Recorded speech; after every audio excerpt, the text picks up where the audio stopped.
My name is Robert. My name is Daryl. And we've seen Love Actually. A million Brits collide to make a flick. Essentially a Christmas thing as well. I asked myself, did any story stick? Was there even a plot? I couldn't tell. It's like a genre all itself, this style, where multiple relationships are shown. They go their separate ways, but all the while, the ways they all connect is finally known. I've never been a fan, but not opposed. We're trying to mix it up with what we watch. So much of what we've seen has been for the bros. It isn't best deciding from the crotch. To sum it up, this movie wasn't shit. Don't ever give a rom-com to a Brit. Bars. A lot of actors. Like so many actors. Everyone. It's a Christmas movie. I had no clue. I didn't think of it as a British movie till today. I'm not really satisfied with any of the storylines. I like storylines to connect and intertwine and have meaningful conclusions. But these attempts felt half-cocked or rushed. With so many excellent actors, why constrict their abilities? Why force us to forget they exist? Take one story out to flesh out the rest and I would be happy. Otherwise, there's better Alan Rickman Christmas movies, like Harry Potter. Or Die Hard, even. Or Die Hard. You know, the guy killed it. You know, I was a little nervous last week because we were going to watch There Will Be Blood. We did. The longest movie we had seen in quite a bit. Mm-hmm. And this one was also, it felt like, oh man, I saw the duration and I was like, seems a little long. And let me tell you, it felt double that time. It felt double that time. We'll get into how I feel about the movie, but how you been?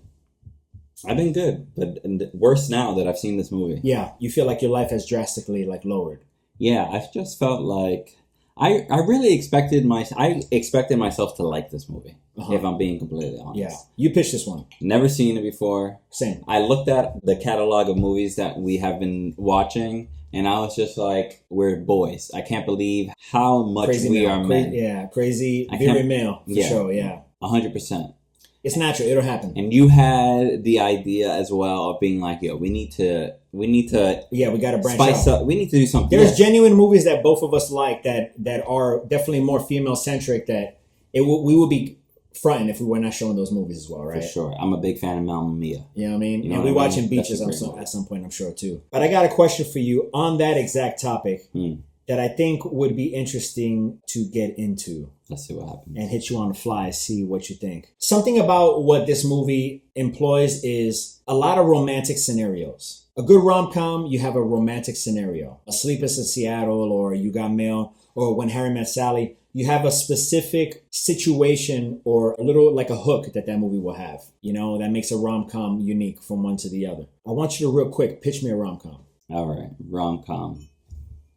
Young couple. Teens. They meet all of a sudden.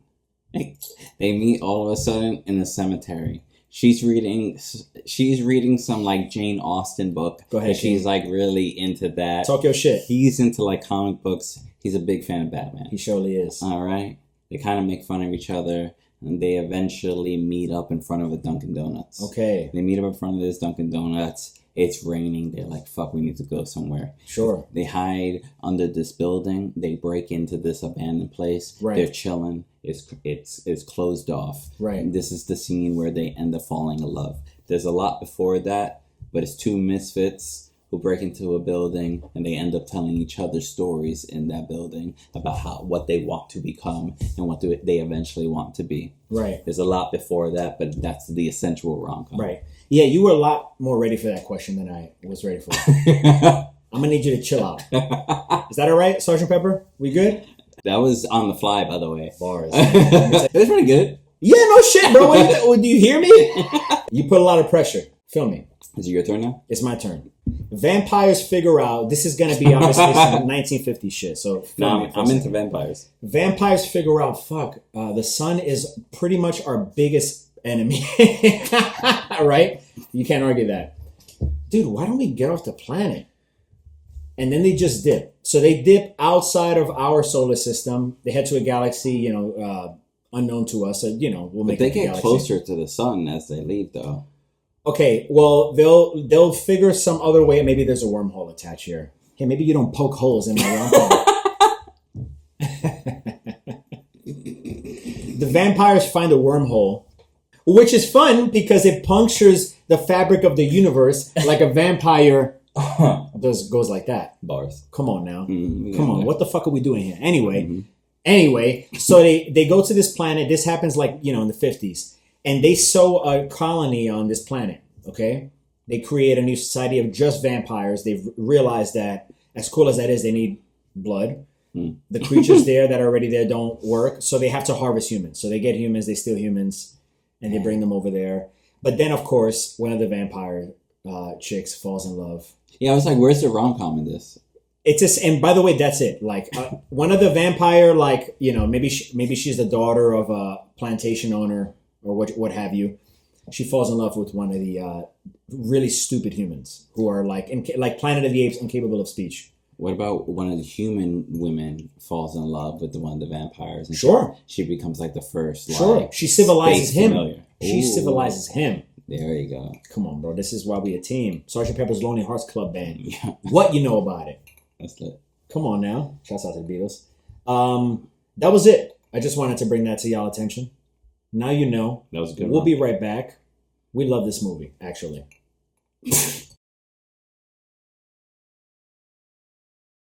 You must have thought we started the second half of this episode the next day. We just put the shirts back on, the elaborate glasses, the hair. No, that's not the case. But we're not going to let you in too much on the how the sausage is made. We do want to talk about this movie, though. Yeah, because there's actually a lot that's good about this movie that I actually enjoyed. But I just felt like the perfect word for this movie is bloated. You can't believe how many people are in this movie. Like, I don't understand. If this movie did well, it got drained by how they had to pay these actors, right? Yeah. Like, for sure. It did well. It did really well.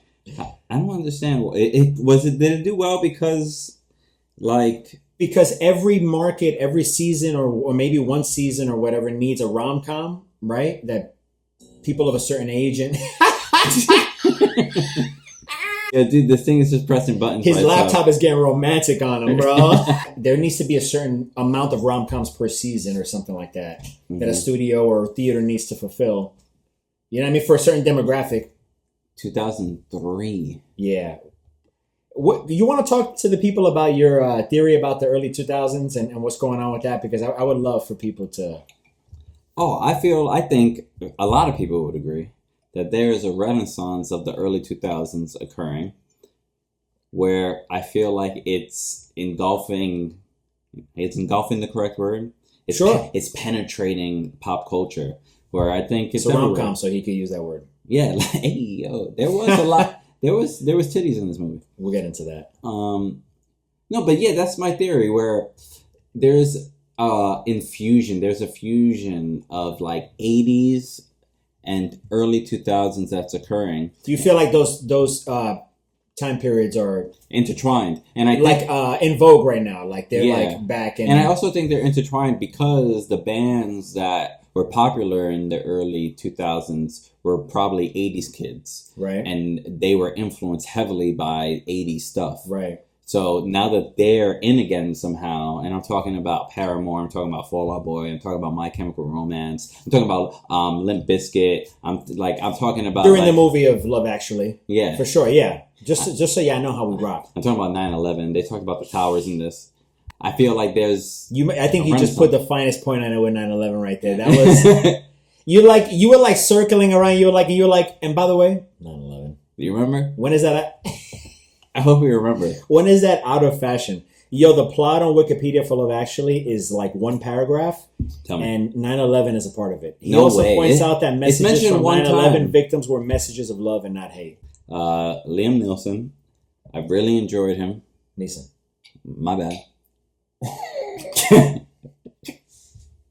The one who's with Pam Anderson. I like that Hugh Grant was, at some point, there was a publicized scandal about him, like, procuring prostitutes. I like the idea that one of the world's foremost rom-com actors was human and susceptible enough to buy some pussy on the street. I wonder how I'm going to edit this. Look, besides his personal endeavors was great. Sure you in right. this movie. He sure was. Monica Lewinsky, for whatever reason, they decided to make this character after. It's a bunch of stories about people attempting or falling in love, the beginning of relationships or the middle of relationships. Is relationships at different stages and how they progress and Of all how they shapes, go. colors, sizes. Yes.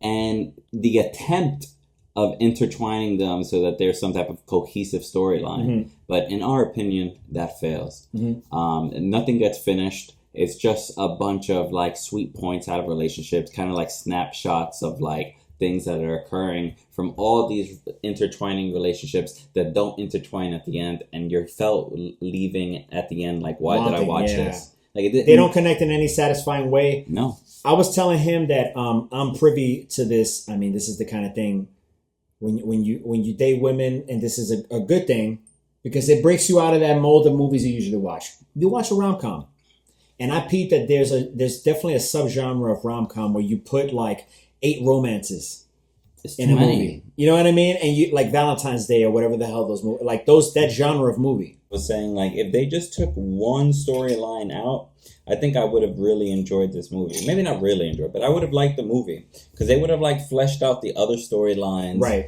Because I like I said, I'd like the storyline with the father and the son, right? And where he's attempting to like get his kid to speak to this child. His kid has a crush, but he's dealing with it in like a very like adult way. Yeah. His heart is swollen, and he can't live. Like he will kill himself if he does not procure the love of this woman. I didn't like that. I feel like we should go through this. Yeah. By talk to me. The actual couples or the actual storylines, because right. There's 1, there's 2, 3, 4, 5, briefly. 6. We can break them down. 7, 8, 9 different storylines. Truly, if they would have done 7, I think I would have liked this movie. 7 at like most. Yeah. Actually, we don't even need to break them all down. We can tell you the ones that we think are the best. The ones that I liked. Sure. You know what? I'm perfect. I'm gonna run through them. Yeah. And then we'll talk about which ones we liked. I agree. I agree. So the first couple, the first people, Billy Mack and Joe, the rock stars. The best. All right. Number 1, S-Class. Basically, their whole plot is that he just remixed a hit song that he did in the 70s as a Christmas jingle. And he's a British rock star a la Rod Stewart, who's like in his 50s and at this point reduced to doing like fucking, like he said, like a cover of a Christmas joint. You change your own song to that. He's like jaded. And obviously a rock star like him, you figure he's just getting tail left and right. So not like having any romantic, meaningful relationships, even forget romantic. No meaningful relationships with anybody. The relationship in this one with the rock star is literally with his tour manager. Yeah. Where he confesses his love at the end, but not in a gay way. Platonic. You find out he's just like, oh, I realized that you're actually the homie. Yeah. Juliet, Peter, and Mark. It's Andrew Lincoln. I'm pretty sure this is what this is. Okay. Where Keira Knightley. Keira Knightley ends up marrying this guy's best friend. So Juliet and Peter, they end up getting married. And Andrew Lincoln plays the best man, Mark. And you end up finding out, you think he's gay because they kind of, they suggest that in the film. Right. And then you end up finding out, no, he's in love with Juliet. Right. And then the famous scene with the...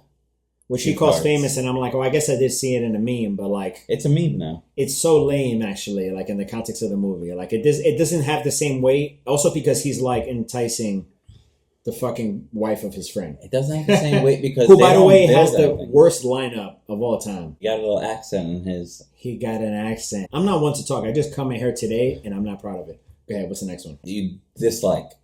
Like Billy, dislike this relationship. Yeah. That one. Yeah. All right. And then it becomes the worst relationship. It becomes Jamie and what's this young lady's name? The young lady is very mature of you. Aurelia. Marcus Aurelius. So homie's basically playing Stephen King trying to write a book. And so sad. Yeah, sad. Just alone and sad. He has a scene where he's writing this book. I felt like such an idiot because I'm writing and I think about myself romantically in this way. He's writing in like some beautiful, like maybe like Welsh outdoor joint. By the lake. Very bohemian. he has a desk and paperweights, stones just weighting down like 800 pages of a manuscript. And she just lifts this Portuguese woman who he's talking to, who he's like dating. Look, they're sparking an interest. Yeah, she like lifts the rock, and all 800 pages of this manuscript fly into the fucking lake immediately. How you feel about that storyline? It was any of these plot lines could be beefed up to be a substantial, potentially rom-com or a shit one. Yeah. But to throw them all together is kind of crazy. This one felt the weakest of them because there was no chemistry really between this Portuguese woman. I hope she's Portuguese. No, she was. Okay. And this British man. It was kind of idyllic, like, again, like in my romantic fantasy of writing, maybe I'm in like Uruguay and there's like a beautiful woman who's just like, she was like taking care of the house, like she was doing things. And she lifts the rock, and I wouldn't be mad that my entire book that I just no copies. Yeah. But it wasn't enough. And again, in the muddle of all these things, it's just like, not only are you wasting time, it's taking away from the other plot lines that maybe we care about. This, to me, moving on to the next plot line, was the one that they spent the most attention to, and with zero result. Correct. Harry, Karen, and Mia, Alan Rickman's storyline. Oh, we got to get into that. Where he's talking to his receptionist, I'm assuming. Right. And she's throwing it at him. All Big the time. signs. Big time. Being like, let's do this. And he ends up financially cheating on his wife. Financially cheating. That's the way to say it. It is a unique level of cheating. Mm-hmm. It's probably the worst level of cheating. Yeah. For being honest. Because he didn't do anything, but you found out that he had the thought and then put action into the thought. But this is the thing. Plotting. You caught him in the middle of the plot. We've been around the block enough to know that this is actually this is like 9/11 level catastrophe with a girl. And you know it. Oh, yeah. It's worse. Oh, tell him what happened. It's worse than catching the gentleman, Alan Rickman. He's with his wife. You don't really even know that they're together until they kind of flesh that out. He's just a married man. And there's a coworker of his that is throwing it to him. As a guy, you're like, man, is she throwing vibes? You're not too sure. She spread her legs to a degree that only a gymnast could achieve. You know what I mean? She did. The knees clocked on her back. No, she was like, let's do this. And a baddie. A different, she was definitely the archetype, hot office chick. You know what I mean? And, we talked about how you might handle that. I just want to get into that because you said it and I agree. I think in that situation, if you're with somebody, you have to be brutally honest with your significant other and be like, I got to tell you something, babe. There's a girl at work who is objectively attractive. Okay, so be mad at how I just said that if you want, but I'm just letting you know that everybody in the office thinks she's the hot new chick. Okay, and she is kind of throwing it, undeniable. She's making sexual advances at me. So just letting you know, I either quit my job or that's the reality. But just so you know, because what happens is the homie is tempted to the degree that he shows up to Macy's, basically, type joint. He goes to Macy's and buys a nice little, what brand was it? Cartier necklace. Now, his wife, he's married to this woman, and we're like, he's not going to do anything. He's like too, whatever. Instead of actually cheating, he ends up being pressured to buy her a really expensive, jewelry item or whatever. She finds it, his wife, Emma Thompson.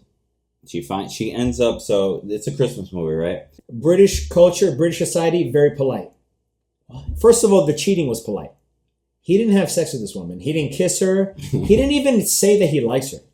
There was no confirmation on his part that he was even into this woman, right? Until he went to Mr. Bean. Until his brain was like, what am I doing? She's bad. You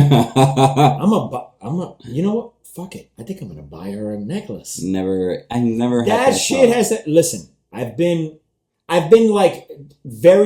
into a chick to feel that way, right? But what the fuck are we talking about here? You know what I mean? This is like some old man shit where you just feel compelled to buy a girl gifts because that's the closest thing you can get to an actual relationship with a woman. Yeah. Like an actual connection. There's nothing wrong with that. This one was wrong because he's married. Yeah. Shouts out to Billy Bob Thornton. He was in this movie. He was Trump. I think he played a good Trump. He played a good Trump.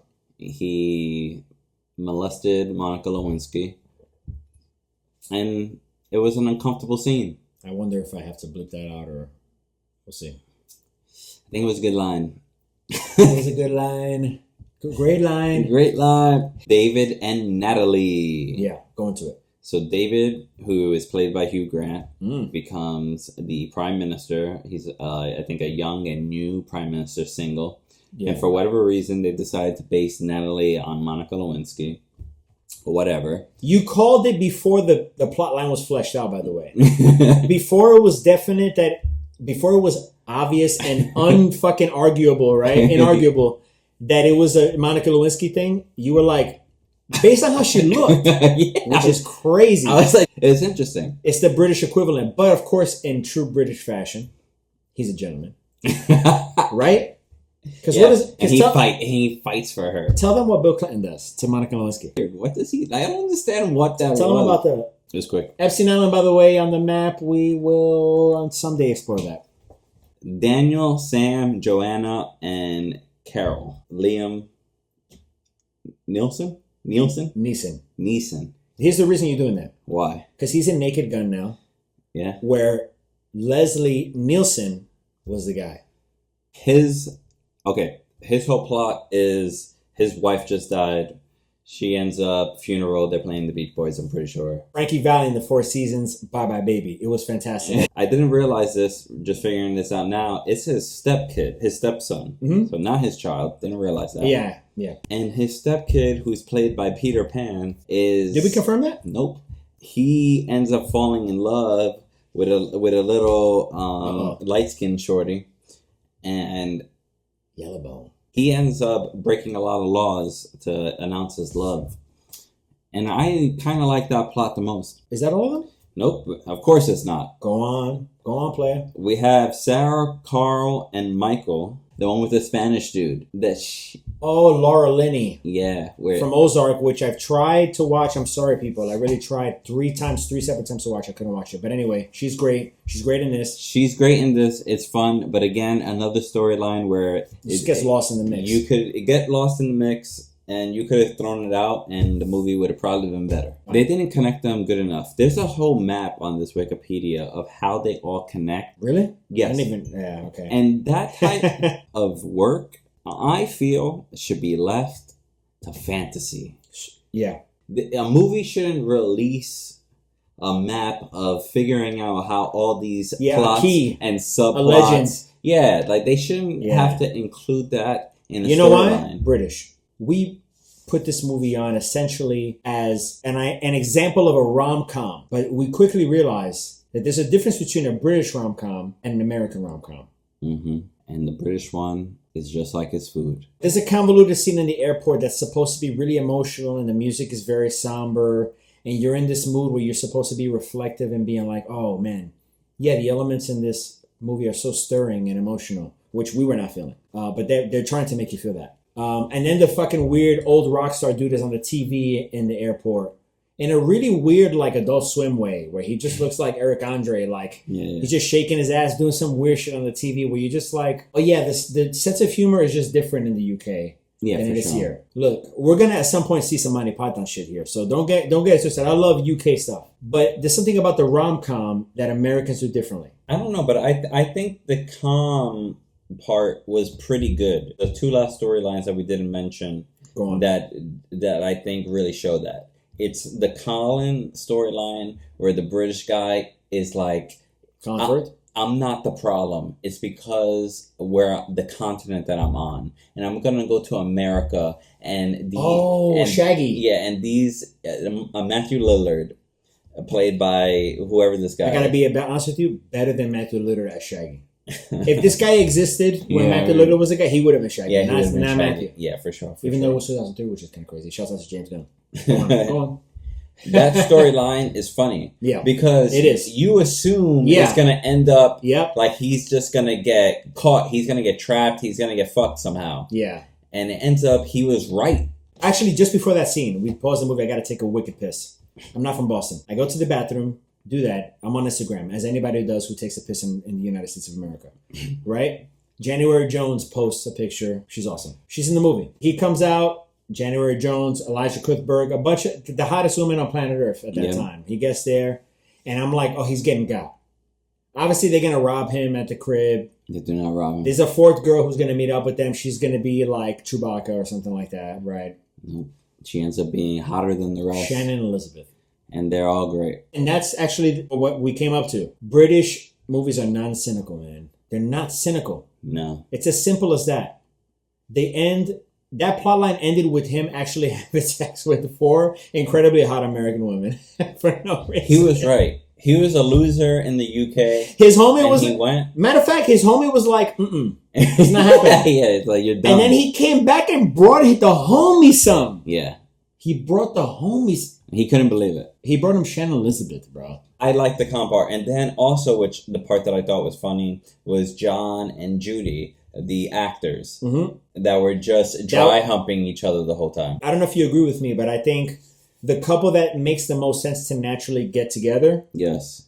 Because they have already seen each other naked and they're working in close quarters. That's why people end up gravitating to each other a majority of the time. Just because they're near each other. Right. And that's their whole thing. They're like actors and they're doing a sex scene. And obviously, if you're working that close, the man most likely is going to shoot his shot and be like, hey, do you want to go out? And she might say yes. He's right. No, but also the best part about that scene is that this movie arbitrarily needs sex and nudity.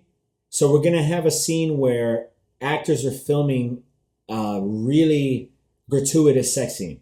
Yeah. Where we were watching it and I was like, yo, I've never seen a movie with this many sex positions. You know what I mean? With this many switches of position. Yeah. That's kind of why I like it, because they were showing how exaggerated and stupid the whole process. Yeah, exactly. Yeah. That was a fun poke at itself. Yeah. And we did agree that the vulnerability they create by just the nature of their job, it was easy for them to feel like, okay, our guard is down, so we might as well see what the fuck is up. You know, shouts out to the Hobbit. My son Bilbo. Bilbo with the dildo. I feel like every single of these 9 storylines that we were dealing with could have sprouted into a great movie itself. Absolutely. Just with the caliber of actor that was in this film. It's insane how many people are in here. Legends on legends. But it became too convoluted. It didn't have a satisfying ending for any of the storylines. I feel like I was not satisfied with how any of these things concluded. Some of them I don't even feel like concluded, to be honest with you.